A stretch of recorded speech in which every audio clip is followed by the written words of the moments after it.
અગાઉ ગુજરાતી ફિલ્મો 25થી 30 લાખમાં બની જતી હતી અને જે ખર્ચ કર્યો હોય એનાથી થોડી ઘણી વધુ આવક થાય એટલે ફિલ્મ સુપર ડુપર હિટ બની જતી હતી. પરંતુ 1998માં ગોવિંદભાઈ પટેલે દેશરે જોયા દાદા પરદેશ ફિલ્મ બનાવી. આ ફિલ્મે એ સમયે 22 કરોડ રૂપિયાની આવક કરીને 1998 સુધીની તમામ ફિલ્મોના રેકોર્ડ તોડી નાખ્યા હતા. આ ફિલ્મો હિતેન કુમાર, રોમા માણેક, અરવિંદ ત્રિવેદી, રાજદીપ, પિંકી પરેખ, દેવેન્દ્ર પંડિત અને રમેશ મહેતા જેવા કલાકારોએ કામ કર્યું હતું. ફિલ્મની વાર્તા જ એવી હતી કે લોકોને થિયેટર તરફ ખેંચી લાવતી હતી. ફિલ્મના ગીતો પણ દિલને ડોલાવી મૂકે એવા હતા.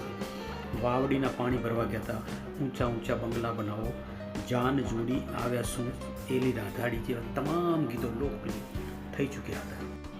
હિતેન કુમાર, રોમા માણેક અને અરવિંદ ત્રિવેદીના જાનદાર અભિનયના કારણે આ ફિલ્મ સુપર ડુપર હિટ સાબિત થઈ અને દેશરે જોયા દાદા પરદેશ ફિલ્મ પછી ગુજરાતી ફિલ્મોનો ટ્રેન્ડ પણ ધીમે ધીમે બદલાવા માંડ્યો. ધીમે ધીમે અર્બન ગુજરાતી ફિલ્મો પણ બનવા લાગી અને કેટલાક નિર્માતાઓ, દિગ્દર્શકો અને કલાકારો અર્બન ફિલ્મો બનાવવા માંડ્યા અને લોકોને આ ફિલ્મો ગમવા પણ માંડી. ગુજરાતી ફિલ્મો ચાહે ગામડાના લોકોને ગમે તેવી હોય કે શહેરના લોકોને ગમે એવી અર્બન ફિલ્મ હોય, પણ આજે આપણે 2025ની ટોપ 5 ફિલ્મો વિશે વાત કરવાના છીએ. નિર્માતા સંજય છાબરિયા અને ફાલ્ગુની પટેલની ફિલ્મ ઉમરો આ વર્ષની 24 જાન્યુઆરીના રોજ રિલીઝ થઈ હતી. ફિલ્મનું દિગ્દર્શન કર્યું હતું અભિષેક શાહે, જ્યારે ફિલ્મમાં વંદના પાઠક, કાજલ ઓઝાભાઈ, સુચિતા ત્રિવેદી, દીક્ષા જોશી, તરજાની પાડલા, તેજલ પંચાસરા જેવા અનેક કલાકારોએ કામ કર્યું હતું. 4 કરોડ રૂપિયાના ખર્ચે બનેલી આ ફિલ્મે 13.3 કરોડ રૂપિયાની આવક કરી લીધી છે. એટલે માની લો કે 2025ની માત્ર 3 મહિનાની આ film super duper hit film ગણી શકાય. ફિલ્મની વાર્તાએ લોકોને ખૂબ જ આકર્ષ્યા છે. ગ્રામીણ ગુજરાતની 7 મહિલાઓ લંડનની તેમની પ્રથમ આંતરરાષ્ટ્રીય સફર પર નીકળે છે અને જે વિશ્વમાં પોતાનું સ્થાન મેળવવાની તેમની યાત્રા દરમિયાન સાંસ્કૃતિક સંઘર્ષો, ભાષાકીય અવરોધો અને સામાજિક કલંકનો સામનો કરે છે, જે લોકોને ખૂબ ગમ્યું. 2025ની ટોપ 5 ફિલ્મોમાં ઉમરો ફિલ્મ સૌ પ્રથમ નંબરે આવે છે. નિર્માતા જીગર ચૌહાણ, મલ્હાર ઠાકર, જીગર પરમાર અને જીમી સતીશ આસીજા નિર્મિત film all the best Pandya 2025ની ટોપ 5 ફિલ્મોમાં બીજા નંબરે આવે છે. ફિલ્મના કલાકારો છે મલ્હાર ઠાકર, દર્શન જરીવાલા, વંદના પાઠક, યુક્તિ રાંદેરિયા તેમજ અન્ય ગુજરાતી કલાકારો. જીગર ચૌહાણ પ્રોડક્શનની આ ફિલ્મ 14 માર્ચે રિલીઝ થઈ હતી, પરંતુ એની આવક તો જુઓ, 6 કરોડ 61 લાખ રૂપિયાની આવક કરી ચૂકી છે. આ અર્બન ગુજરાતી ફિલ્મ એક ફેમિલી ડ્રામા ફિલ્મ છે, જેનું દિગ્દર્શન અને સંપાદન રાહુલ બોલે તેમજ વિનીત કનોજિયાએ કર્યું છે, જે લોકોને ખૂબ જ પસંદ પડી રહ્યું છે. ફિલ્મની વાર્તા પણ લોકોને ખૂબ જ પસંદ પડી રહી છે. 2025ની ટોપ 5 ગુજરાતી ફિલ્મોમાં ત્રીજા નંબરે આવે છે દિગ્દર્શક ફૈસલ હાશમીની હોરર અને કોમેડી ફિલ્મ ફાટીને.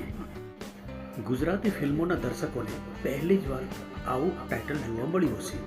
ટાઇટલ પ્રમાણે ફિલ્મ પણ એવી જ છે જે લોકોને જોવી ગમશે.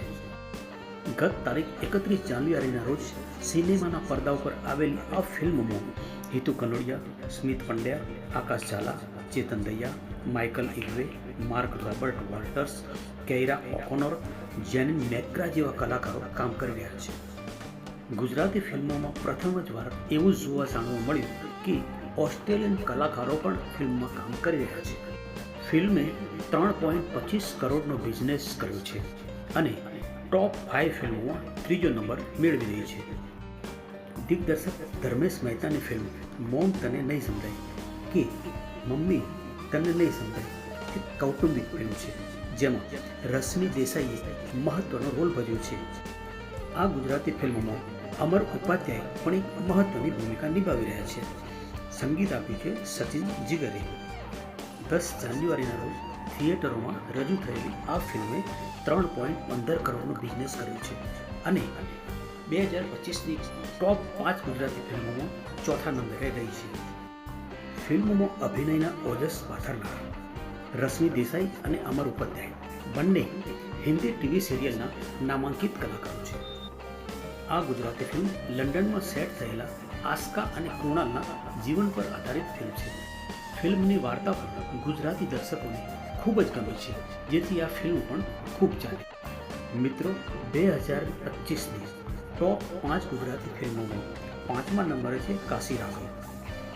દીક્ષા જોશી કાશી તરીકે, જ્યારે જયેશ મોરે રાઘવ તરીકે પોતાની ભૂમિકા નિભાવી રહ્યા છે. ફિલ્મનું દિગ્દર્શન કર્યું છે ધ્રુવ ગોસ્વામીએ. નિર્માતા ધનપાલ શાહ અને શ્વેતા શાહની આ ફિલ્મમાં દીક્ષા જોશી, જયેશ મોરે, પિયુશ્રી ગઢવી, સુહૃદ ગોસ્વામી તેમજ પ્રીતિ દાસની ભૂમિકાઓ છે. તારીખ 3 જાન્યુઆરીએ થિયેટરોમાં રજૂ થયેલી આ ફિલ્મે 1.35 કરોડ રૂપિયાનો બિઝનેસ કર્યો છે.